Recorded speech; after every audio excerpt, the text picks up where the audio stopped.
this morning a little bit in Matthew chapter 7.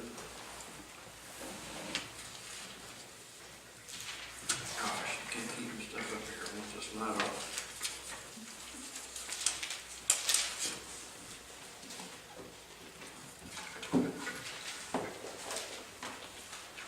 Jesus is finishing this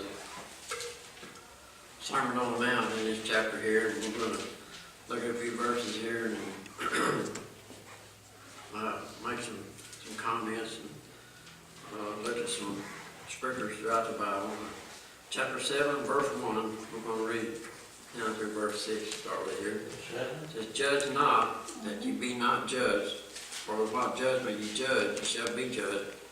And what measure you meet, it shall be measured to you again. And why beholdest thou the mote that is in thy brother's eye, but considerest not the beam that's in thine own eye?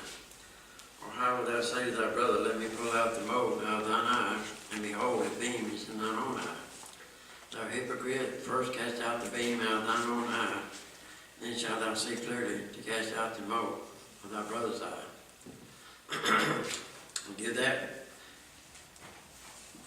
Give not that which is holy unto the dogs, and cast in your pearl or swine, lest they trample them under their feet, and turn again and rend you."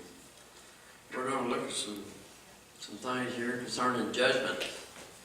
I know, I feel pretty sure that we're all guilty of judging people sometimes when we shouldn't do that. I think it's just human nature.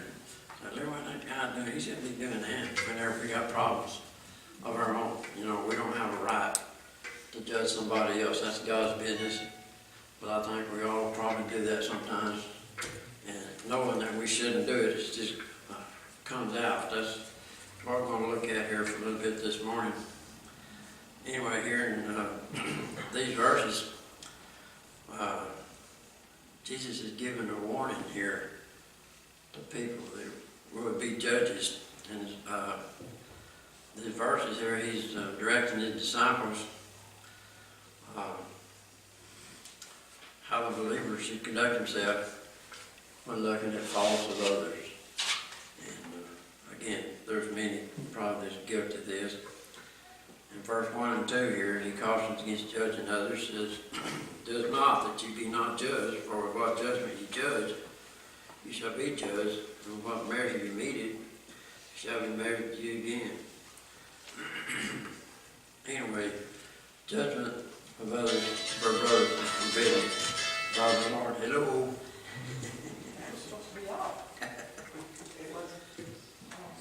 Anyway, Luke chapter 6, verse 37, Jesus said, "Judge not, and you shall not be judged.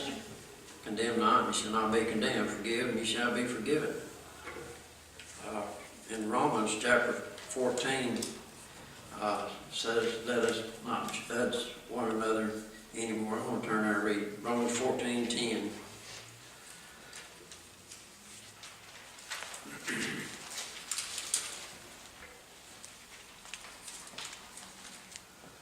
Verse 10, Romans chapter 14 says, "But why dost thou judge thy brother? Or why dost thou set it not thy brother? For we shall all stand before the judgment seat of Christ.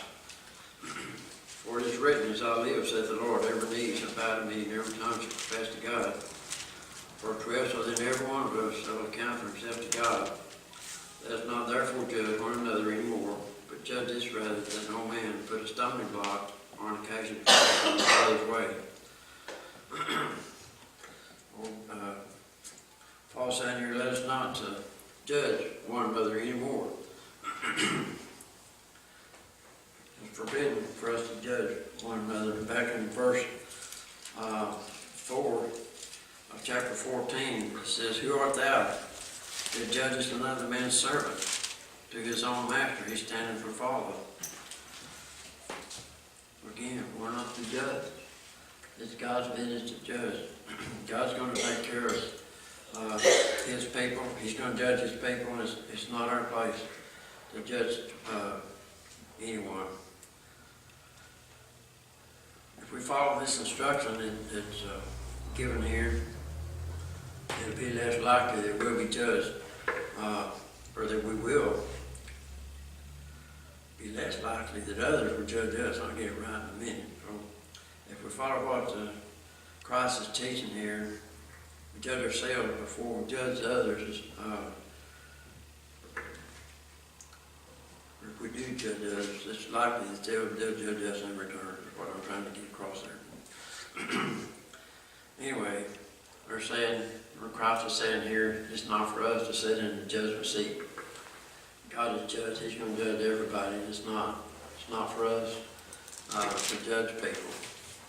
And we can see things that go on in people's life, and they're not doing right. Well, maybe there's problems in our life we may not be doing right either. So we don't have a right to judge them.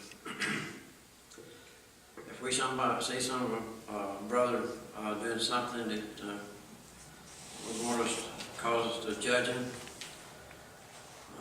we should try to help him somehow, counsel him or try to restore him,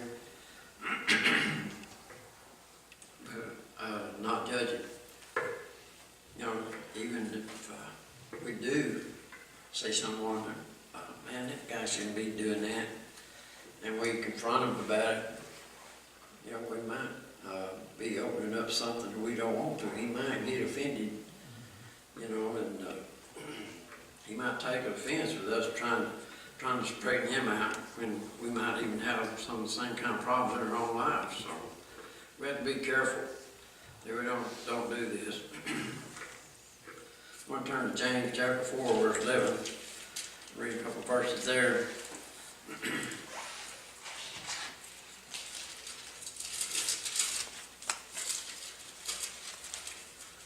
James chapter 4, verse 11 says, "Does a fountain send forth the same place sweet water and bitter? Can a fig tree?" Yeah, that's right. "Can a fig tree, my brother, bear olive berries? Either vine figs, so can a fountain both yield salt water and fresh?"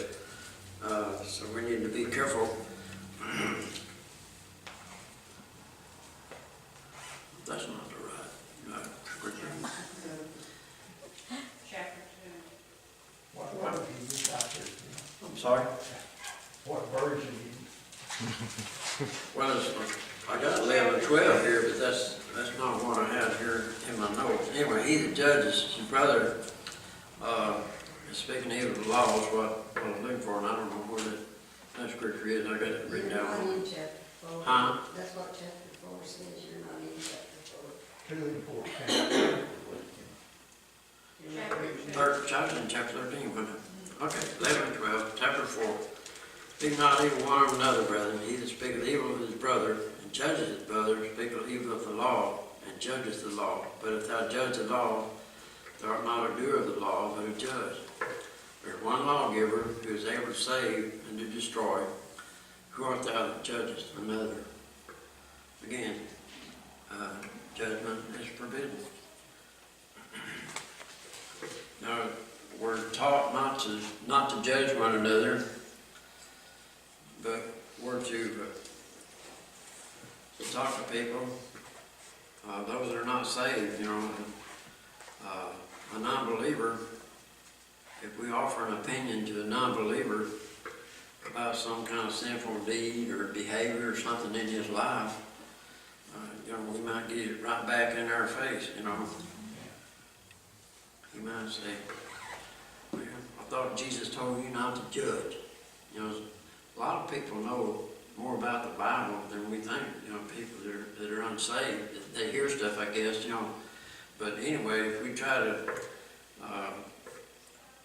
confront somebody or non-believer about some kind of sin in their life, and he might come back, "I thought Jesus told you not to judge." So we're not to judge, but we see people they're not saved. It don't mean that we're not not allowed to talk to them about things that's in the Bible, biblical standards. Anyway, if we see someone, a non-believer, we want to try to witness to them, but we don't judge them. What we need to do is quote scriptures to them, not our opinion. It's coming from the Bible. It's not coming from us, but they may not see it that way sometimes, and it can cause a problem. You know, it might seem a bit like we're self-righteous, you know, trying to tell them how to do when we're not doing ourselves, you know. If Jesus tells us not to judge, well, they may think, hey, you're not supposed to be judging me, and really we're not, but we're to try to witness to them. Got to be very careful when you're trying to reprove somebody. You got to handle it real delicate. You just can't come out like gangbusters because it might create more problems than it solves. So we just have to be real careful.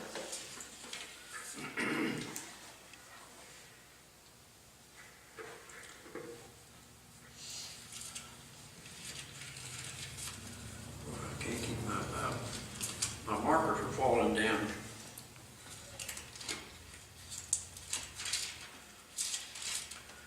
Back in our lesson here in verse 2, and I'm in the right book now.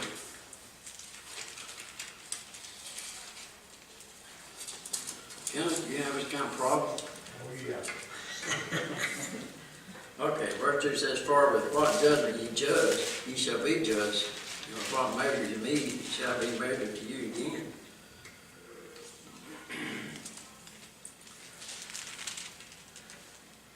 When Jesus, he's saying here, when we judge others with our high moral standards, if that's what you were thinking, you know, we should beware and be ready, because if we try to judge somebody the same high standards, same judgment will be applied to us. It says there in verse 2, "With what judgment ye judge, ye shall be judged." So if we judge others with our high moral standards, we should beware and be ready, because the same high moral standard will be applied to us in return. In other words, you better be living what you preach. If you're going to try to straighten somebody else's life out, excuse me, sorry. Goodness gracious. Heard that old saying, or that saying, practice what you preach. That's what one better do when he's confronting somebody else with a problem in their life. Romans chapter 2, verse 1 through 3 says we will be judged by God, and we know that's true. Romans chapter 2, verse 1. So therefore, thou art inexcusable, O man, whosoever thou art judgest, for wherein thou judgest another, thou condemnest thyself. For thou that judgest does the same thing. But we are sure that the judgment of God is according to truth against them which commit such things. Thinkest thou this, O man, that thou judgest them which do such things, and doest the same, that thou shalt escape the judgment of God? In other words, we're not going to escape God's judgment when judging somebody else. We're going to be judged for the same thing, maybe. So be very, very careful. Practice what we preach. And judge somebody, God's going to judge us. You think the TV preachers up there preaching in the pulpit against sexual sins, and then he's found to have some adulterous encounters himself, he's not going to be shown any mercy. His credit, John, because he's not practicing what he's preaching. Same way with someone that, maybe a church leader that sits on tithing and giving back to God in a sacrificial way, he can be exposed for ridicule. He can kind of be skimming money from his ministry, from his own pleasure. So be careful before we condemn somebody else, because we may be guilty of some ourselves.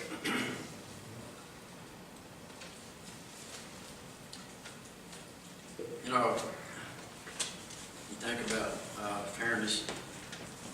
These back in the Bible days, and even after that, I guess, they sold barley or wheat And if someone uses a smaller basket to sell and a bigger basket to buy, he's being dishonest with whoever he's dealing with. And again, you know, as merchants,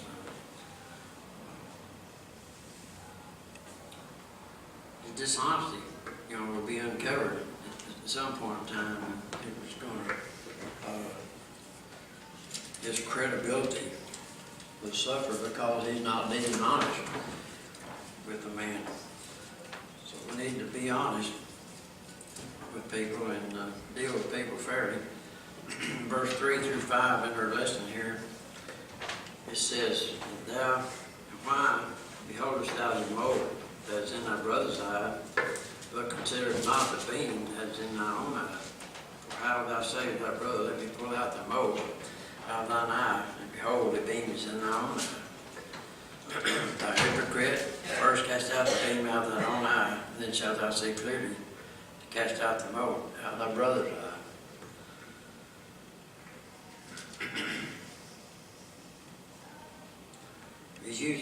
Jesus is using here an exaggerated illustration to make his point when he's talking about a man can never have a beam in his own eye while offering to remove a mote or a tiny particle from another's eye.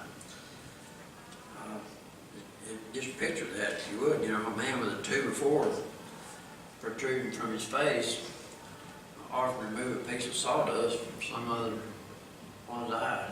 That'd be kind of hard to do, wouldn't it? First of all, the beam would get in his way. He couldn't see. It made it impossible to remove the speck out of the other guy's eye. He couldn't see the mote in his eye with a board in his, so he'd have to get rid of his problem before he could help somebody else. That's the whole point here that Jesus is teaching on. Second, it'd be crazy for the first person to even think about offering to do this when he has such a grave matter himself. You know, he got a board in his eye, he didn't take a speck out of someone else's eye. He wouldn't have any credibility then. He need to take care of his own problem first before he could help his friend. This is the same way with sin. If we try to judge somebody, think of sin in their lives, we better take care of our own sin first. We don't want to just try to tell somebody how to live if we're not living. Anyway, verse 5 here, Jesus proclaimed that guy to be a hypocrite. He said, "Thou hypocrite, first cast out the beam out of thine own eye, then shalt thou see clearly to cast out the mote out of thy brother's eye." It's hypocritical to try to judge somebody for something that we might be doing the same thing, maybe not the same thing, but we got sin in our life and try to judge somebody for something they have, and we don't have the right to do that. We need to take care of our own sin in our own life. We're responsible for what we do, and he's responsible for what he does. He'll have to answer to God for his problem. We'll have to answer to God for ours. We don't try to straighten somebody else out when we've got it in our lives.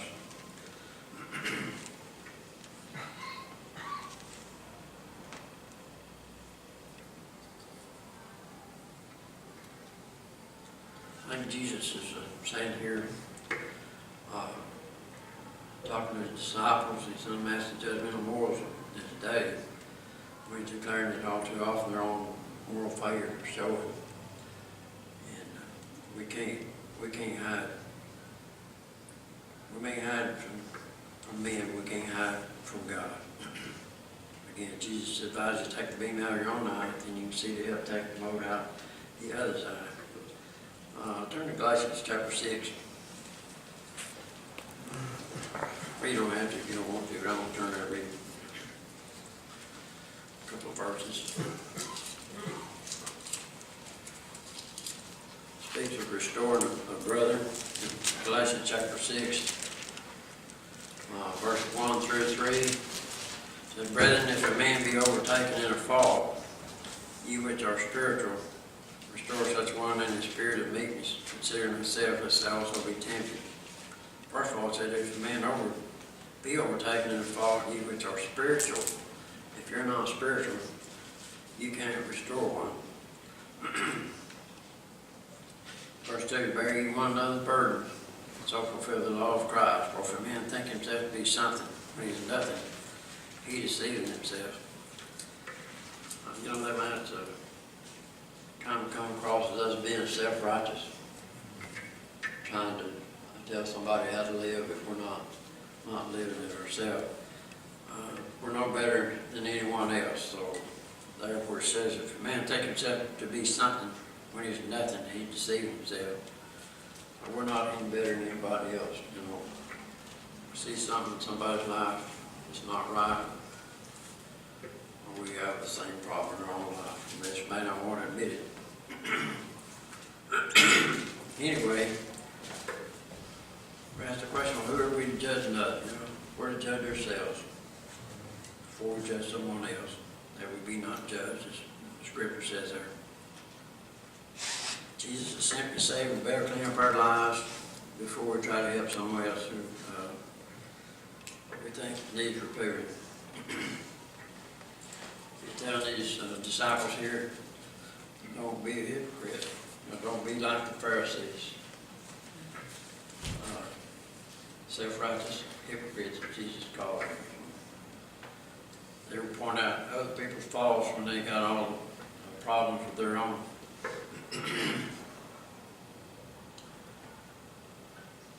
In verse 6, here Jesus says, give not that which is holy unto the dogs, neither cast ye your pearls before swine, lest they trample them under their feet, and turn again and rend you.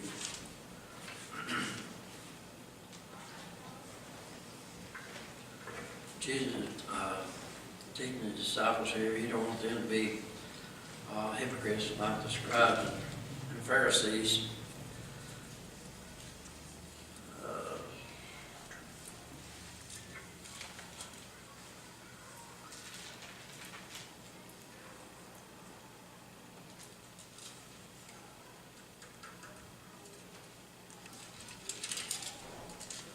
Verse 2 in chapter 6, it says, therefore, when thou doest thine alms, speaking about the hypocrites, the Pharisees, how they conduct themselves. In verse 2 of chapter 6, it says, therefore, when thou doest these alms, thine alms, do not sound a trumpet before thee, as the hypocrites do in the synagogue and in the streets, that they may have glory of men. Verily I say unto you, they have their reward. In verse 5, when thou prayest, thou shalt not be as the hypocrites are, for they love to pray standing in synagogues and in the corners of the streets, that they may be seen of men. Verily I say unto you, they have their reward. These men are doing this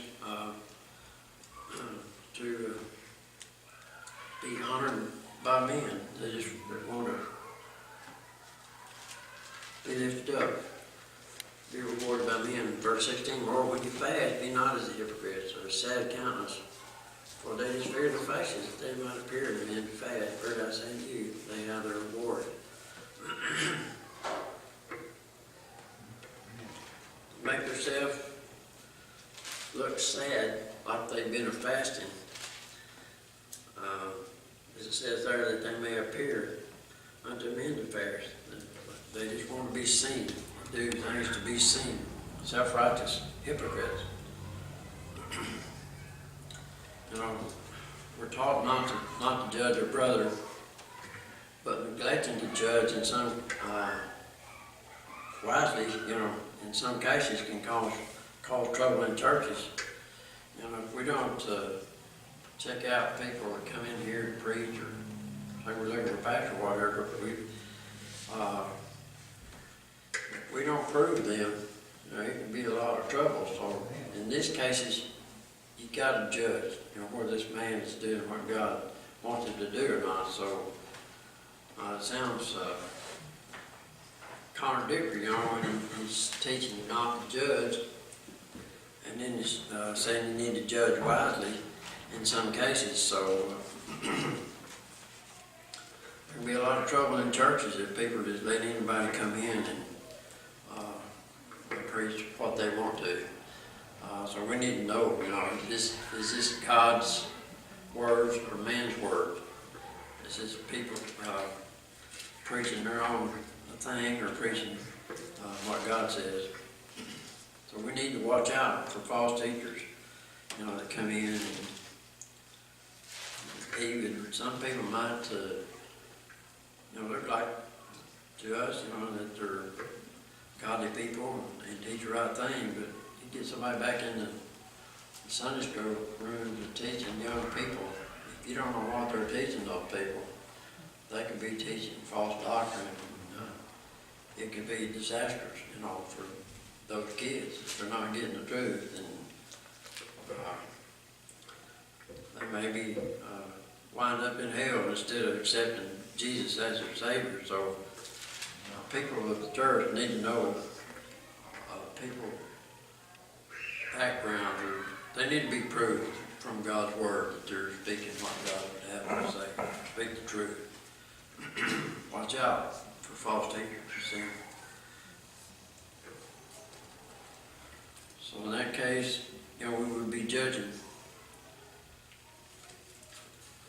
But that's wise judgment of Jesus, because verse 4 of Jude says, "For there are certain men crept in unawares who were before all ordained to this condemnation, ungodly men turning the grace of our God to lasciviousness, and denying the only Lord God and Lord Jesus Christ." So there's people out there that we're deceived people.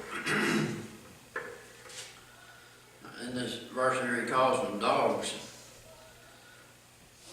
These dogs, wild animals, they'll turn and devour one of their own if it has some kind of fatal injury or something. And a swine, they're called swine.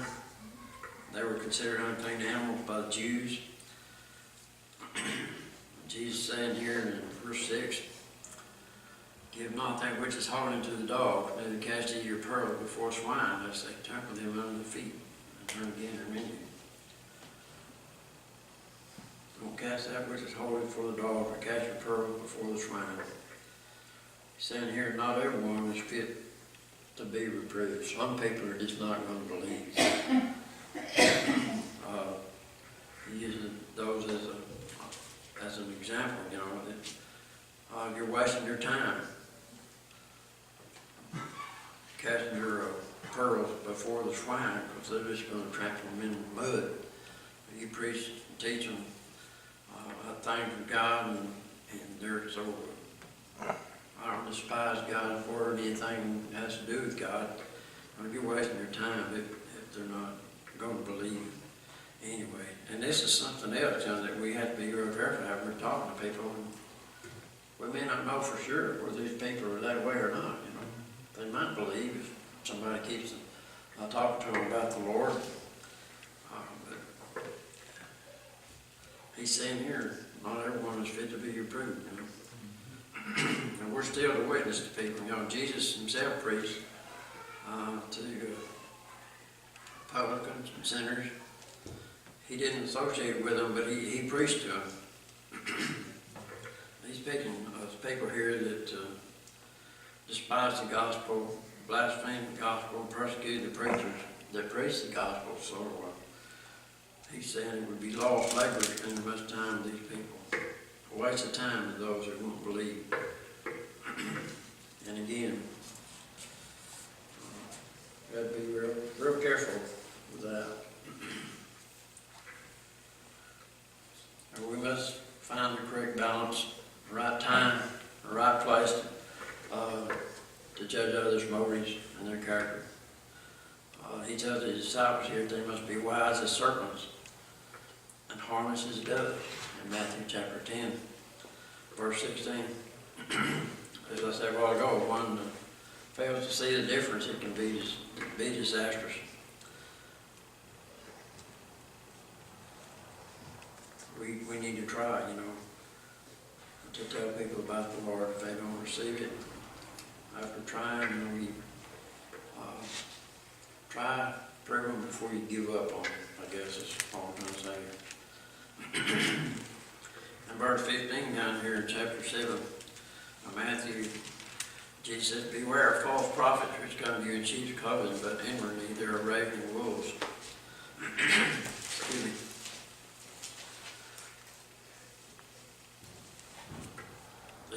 he's talking about here are non-disciples who get into churches and they don't have any allegiance to anything but themselves. They're not loyal to Jesus. They just got their own agenda.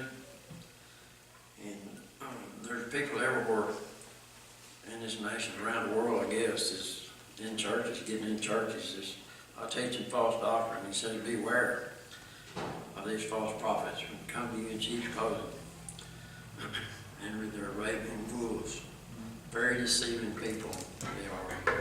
Again, it's for us to study, know God's word, know the truth. And when somebody comes in and teaches something we're not sure of, then we will know whether it's truth or not. We don't know people's hearts. God does. But we can look at their lives, we can prove them by God's word, proved by the fruit that they're producing for God.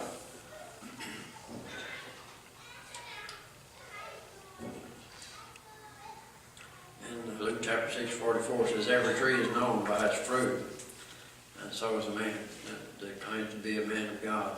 What kind of fruit is he producing? If we're not fruits that come from the Spirit, which we're told in Galatians chapter 5, 22 and 23, if it doesn't come from the fruit of the Spirit, then it is not of God. And we must suspect that they might be false teachers in our midst. Good works come from a good heart. It's devoted to God and loving other people. And again, we should study to know the truth, God's word, to be able to discern good from bad, that we won't be led astray. If the teachings of these men that come in churches, that if they don't align with God, with God's word, they're not teaching a true doctrine, they're teaching a false doctrine. 1 John chapter 4 verse 1 says, believe not every spirit, but try the spirits, whether they are of God, because many false prophets are going out into the world. So that's what we're responsible for doing. As members and leaders of the church, we need to try these people, their spirits, whether they're of God or not. So, their works need to be proven to glorify God. God's not going to be fooled by these people. He knows who they are, And I guess some people are gullible. They'll believe anything anybody says, and because they get in the pulpit, maybe look like a preacher or sound like a preacher, they're telling the truth, but not always. So that's for the people of the church to find out through the scriptures. Test them. That's what they're preaching come from God, or is it coming from them? Verse 17 through 23 says, even so every good tree brings forth good fruit, but a corrupt tree brings forth evil fruit. A good tree cannot bring forth evil fruit, neither can a corrupt tree bring forth good fruit. Every tree that bringeth not forth good fruit is hewn down and cast into the fire. Works are going to be judged by fire. Wherefore by their fruits ye shall know them. Not every one that saith unto me, Lord, Lord, shall enter into the kingdom of heaven, but he that doth the will of my Father which is in heaven. Many will say to me in that day, Lord, Lord, have we not prophesied in thy name? And in thy name have cast out devils, and in thy name done many wonderful works? And then will I profess unto them, I never knew you. Depart from me, ye that work iniquity. They may fool men, but not going to fool God. But again, it's just for us to be responsible enough to know the truth and recognize false teaching whenever we hear it. There's a lot more that could be brought out in this, but that's what I've got, and that's it for today. I thank y'all for being here and listening and putting up with my stammer.